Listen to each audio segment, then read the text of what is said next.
बच्चों, आज हम करेंगे हमारा हिंदी का चैप्टर नंबर 2 दुख का अधिकार।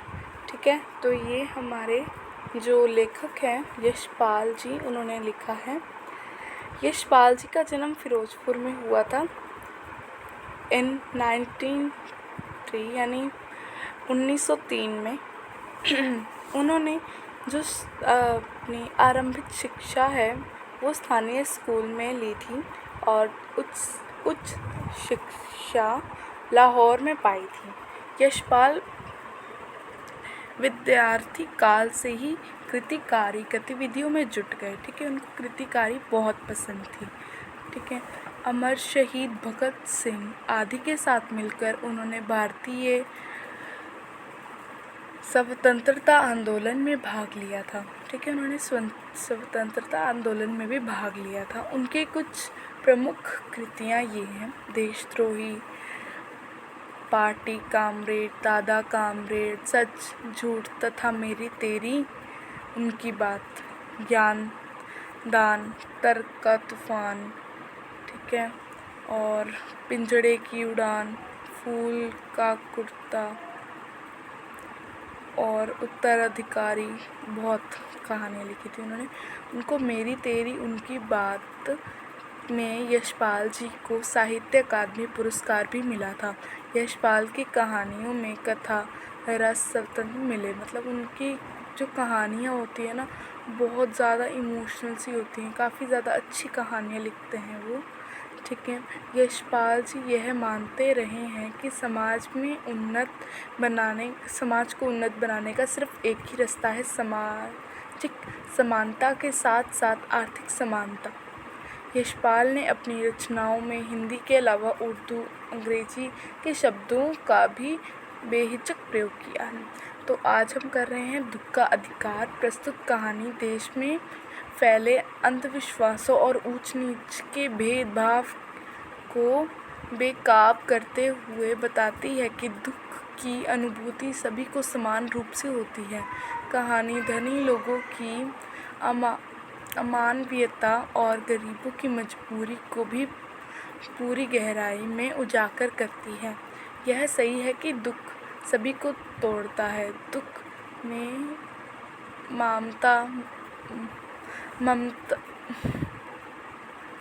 मातम मनाना हर कोई चाहता है। दुख के क्षण से सामना होने पर सब अवश्य हो जाता है। इस देश में ऐसे भी अभागे लोग हैं जिन्हें ना तो दुख मनाने का अधिकार है और ना अवकाश। स्टार्ट करते हैं। दुख के अधिकार की स्टार्टिंग हो गई है। मनुष्य की पोशाकें उन्हें विभिन्न श्रेणियों में बांट देती है। प्राय पोशाक ही समाज में मनुष्य का अधिकार और उनका दर्जा निश्चित करती है। वह हमारे लिए अनेक बंद दरवाजे खोलती है, परंतु कभी ऐसे भी परिस्थिति आ जाती है कि हमें ज़रा नीचे झुककर समाज की निचली श्रेणियों की अनुभूति को समझना चाहते हैं। उस समय यह पोशाक का बंधन और अड़चन बन जाती है। जैसे अगर मान लीजिए आपने एडिडास के कपड़े पहने हुए हैं और तो फिर आपको लोग रिस्पेक्ट से बोलेंगे। अगर आपने किसी कॉपी कंपनी यानी कि लैनिडास, टैटिडास, जो भी ऐसा अजीब सा नाम होगा, ठीक है, अगर आपने उसके पहने तो आपको लोग नीचा समझने लग जाएंगे। लेकिन अगर आप ऊंचे कपड़े पहन के गरीब लोगों से बात करते हो तो वो आपको भी नहीं अच्छा लगेगा और उन्हें भी नहीं अच्छा लगेगा और दूसरे लोगों को भी नहीं सही लगेगा। जैसे वायु की लहर कटी हुई पतंग को सहसा भूमि पर नहीं गिर जाने देती, उसी तरह खास परिस्थितियों में हमारी पोशाक हमें झुक सकने से रोके रहती है। बाजार में यहाँ से कहानी की शुरुआत हो रही है। बाजार में फुटपाथ पर कुछ खरबूजे डलियों में और कुछ ज़मीन पर बिक्री के लिए रखे जान पड़ते थे। खरबूजों में समीप एक अधेड़ उम्र की औरत, अधेड़ यानी मतलब वो 40 से ऊपर हो, मतलब एज में, मतलब वो जो लड़की थी वो 40 से 50 की एज में थी, ठीक है। खरबूजे बिक्री के लिए थे, परंतु उन्हें खरीदने के लिए कोई कैसे आगे बढ़ता। खरबूजे को बेचने वाले तो कपड़े में मुँह छिपाए, सिर को घुटनों पर रखे फड़फड़ा कर रो रही थी, सॉरी फका कर रो रही थी, ठीक है। वो रो रही थी बुढ़िया जो उनको बेच रही थी। पड़ोस की दुकान में तख्तों पर बैठे या बाजार में खड़े लोग घृणा से उस स्त्री के संबंध में बात कर रहे थे, ठीक है। तो घृणा से लोग उसको देख रहे थे और उसके मतलब उससे रिलेटेड बातें कर रहे थे, अजीब अजीब सी, ठीक है। अब उनकी बातें भी जानते हैं क्या क्या कर रहे थे। उस स्त्री का रोना देखकर मन में, मतलब वहाँ पे यशपाल जी खड़े हैं, वो कह रहे हैं उस स्त्री का रोना देखकर मन में एक व्यथा सी उठी, पर उसके रोने का कारण जानने का उपाय क्या था। फुटपाथ पर उसके समीप बैठे सकने में मेरी पोशाक भी व्यवधान बन खड़ी हो गई, ठीक है। उसने अच्छी पोशाक पहन रखी थी और फिर उसको मतलब ऐसा अजीब सा लगा कि मैं इतनी अच्छी पोशाक पहन के उस बुढ़िया के पास कैसे जाऊं। एक आदमी ने घृणा से एक तरफ थूकते हुए कहा, ठीक है। घृणा से उसने एक तरफ थूकते हुए कहा, क्या ज़माना आ गया, जवान लड़के को मरे पूरा दिन नहीं हुआ और वह भैया दुकान लगा के बैठी है। दूसरे साहब अपनी दाढ़ी खुजाते हुए कह रहे थे, मतलब कुछ बोले वो, अरे जैसी नीयत होती है अल्लाह भी वैसी ही बरकत देता। मतलब वो मुस्लिम थे, वो दाढ़ी खुजाते हुए ये कह रहे थे। सामने के फुटपाथ पर खड़े एक आदमी ने देयासलाई की तिल्ली, मतलब उसने जो माचिस की तिल्ली होती है ना, उसको कान में डाला और खुजाते बोला, अरे इन लोगों का क्या है, ये कमीने रोटी के टुकड़े पर जान देते हैं। इनके लिए बेटा बेटी खस्म लुगाई धर्म ईमान सब रोटी का टुकड़ा है। परचून की दुकान पर बैठे लाला जी ने ये कहा, अरे भाई उनके लिए मरे जिए का कोई मतलब ना हो, पर दूसरे के धर्म ईमान का तो ख्याल रखना चाहिए। अगर उनको मतलब किसी के मरने जीने से कोई फ़र्क नहीं पड़ता, लेकिन दूसरों के ईमान का तो ध्यान रखना चाहिए, धर्म ईमान का। जवान बेटे के मरने पर 13 दिन का सूतक होता है। सूतक यानी कि सूतक मतलब एक तरह की पहले अंधविश्वास होता था कि ना, अगर किसी घर में कोई मर जाता है तो उससे ना कुछ लेना चाहिए ना देना चाहिए, नहीं तो उनका धर्म भ्रष्ट हो जाएगा, ठीक है। सूतक होता है और वह यहाँ सड़क पर बाजार में आकर खरबूजे बेचने बैठ गई है। 1000 आदमी आते जाते हैं, कोई क्या जानता इसके घर में सूतक है। कोई इसके खरबूजे खा ले तो उसका धर्म ईमान धर्म कैसे रहेगा, क्या अंधेरा है। आस पड़ोस की दुकानों से पूछने पर पता चला। अब यशपाल जी ने आस पड़ोस की दुकानों से पूछा। 23 बरस का जवान लड़का था, घर में उनकी बहू और पोता पोती थे, यानी घर में टोटल थे 5 मेंबर्स, ठीक है।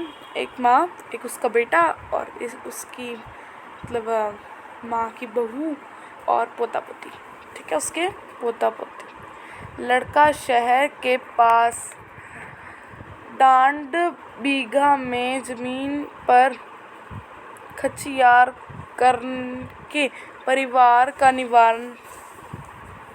निर्वाह करता था। खरबूजों की डलियों बाजार में पहुंचकर कभी लड़का स्वयं सौदे के पास बैठ जाता, कभी माँ बैठ जाती। तो कभी तो वो खरबूजे की खेती करता था, खरबूजे कई बार बेटा बेचने लग जाता, कई बार माँ बेचने लग जाती। लड़का परसों सुबह मुँह अंधेरे बेलों में पे खरबूजे चुन रहा था, ठीक है। वो सुबह सुबह गया था, यानी कि सूरज निकलने से आधे घंटे पहले मुँह अंधेरे में गया, ठीक है। वहाँ पे खरबूजे चुगने लगा। वहाँ पे सांप था गीली मेड़ में, ठीक है, यानी जो उसकी बाउंड्री नहीं होती खेत की, वहाँ पे एक सांप विश्राम कर रहा था।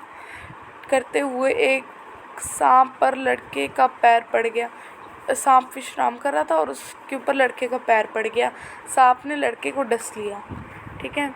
लड़के की बूढ़ी माँ बावली होकर ओझा यानी कि वैद्य जी को बुला के, वैद्य नहीं मतलब वो टोटका वोटका नहीं करते बाबा जी, उनको बुला के लेके बाबा को, ठीक है। झाड़ना फूकना हुआ, नाग देवता की पूजा हुई, पूजा के लिए दान दक्षिणा चाहिए। घर में जो कुछ आटा और अनाज था दान दक्षिणा में उठ गया। माँ, बहू और बच्चे भगवाना उस लड़के का नाम था, भगवाना से लिपट लिपट कर रोए। पर भगवाना जो एक दफ़े चुप हुआ तो फिर ना बोला। सर्प के विष से उसका सब बदन काला, मतलब उसका शरीर काला हो गया। जिंदा आदमी नंगा भी रह सकता है, परंतु मुर्दे को नंगा कैसे विदा करें? उसके लिए तो बजाज की दुकान से नए कपड़े लाने ही होंगे। उसके लिए नए कपड़े लाए गए, चाहे इसके लिए माँ के हाथों के छिनकी कनका खीना क्यों बिक जाए। माँ के गहने बेचकर उसके लिए कपड़े लाए गए। भगवाना परलोक चला गया। घर में जो कुछ चुनी भूसी थी सो उससे विदा करने में चली गई। बाप नहीं रहा तो क्या, लड़के सुबह उठते ही भूख से बिलबिलाने लगे। उसके बच्चे सुबह उठते ही भूख से बिलबिलाने लगे, ठीक है। लड़का लड़की जिसके पोते पोते थे वो भूख से बिलबिलाने लगे। दादी ने उन्हें खाने के लिए खरबूजे दे दिए, लेकिन बहू को क्या देती, ठीक है। दादी ने उनको तो खरबूजे दे दिए, लेकिन बहू को क्या देती। बहू का बदन बुखार से तवे की तरह तप रहा था, ठीक है। उसका बदन बुखार से तवे की तरह तप रहा था। अब बेटे ने बिना बुढ़िया को दुआनन चवन भी कौन उधार दे, ठीक है। बिना बेटे की बुढ़िया को दाना और चावल भी कौन उधार दे। बुढ़िया रोते रोते और आंखें पूछते पूछते भगवाना के बटोरे हुए खरबूज, जो उसने खरबूज बटोरे थे उन्हें लेकर डलिया में, मतलब वो बाजार चली गई और बुढ़िया खरबूजे बेचने का साहस करके आई थी वो साहस खरबूजे बेच, परंतु सिर पर चादर लपेटे, सिर को घुटने पर लगाए फफक कर रो रही थी, ठीक है। रोने लग गई। कल जिसका बेटा चल बसा, आज वह बाजार में सौदा बेचने चली है। हाय रे पत्थर दिल। उस पुत्र वियोगिनी ने दुख का अंदाज़ा लगाने के लिए, यशपाल जी ने दुख का अंदाज़ा लगाने के लिए, उसके पिछले साल पड़ोस में ना किसी का लड़का मर गया था, ठीक है, जवान ही था वो भी। फिर उसकी माँ ना 2.5 महीने तक उठी नहीं थी, 2.5, ठीक है। वह सम्राट महिला पुत्र की मृत्यु के बाद 2.5 मास तक पलंग से उठ ना सकी। उन्हें 15-15 मिनट बाद, ठीक है, पुत्र योग से मूर्छा आ जाती थी, और अगर मूर्छा नहीं आती यानी अगर वो बेहोश नहीं होती थी तो उसको रोना आ जाता था, ठीक है। 2 डॉक्टर उसके आसपास घूमते रहते थे उसकी, मतलब उसकी देखभाल करने के लिए। शहर भर के लोग के मन उस पुत्र शोक से द्वित्र हो गए मतलब वो मतलब शहर में सारे लोग ना डर गए, क्या हो गया यार, ये इसका पुत्र मर गया, ये ऐसे नहीं। जब मन में सूझ का रास्ता नहीं मिलता तो बेचैनी से कदम तेज हो जाते हैं। उसी हालत में नाक ऊपर उठाए रह चलती से ठोकरें खाती मैं चला जा रहा था। सोच रहा था शोक करने, गम मानने के लिए सहूलियत चाहिए और दुख होने का भी अधिकार होना चाहिए। तो सोच रहा था अगर शोक मनाना है उसकी भी सहूलियत होनी चाहिए और दुख का भी अधिकार होना चाहिए, ताकि ये जो माँ थी गरीब वो भी तो दुख मना सकती, ठीक है। तो नेक्स्ट वीडियो में हम इसके क्वेश्चन आंसर डिस्कस करेंगे। तो प्लीज़ मेरे चैनल को सब्सक्राइब कर दीजिए, बेल आइकन को प्रेस कर दीजिए। Bye bye for now.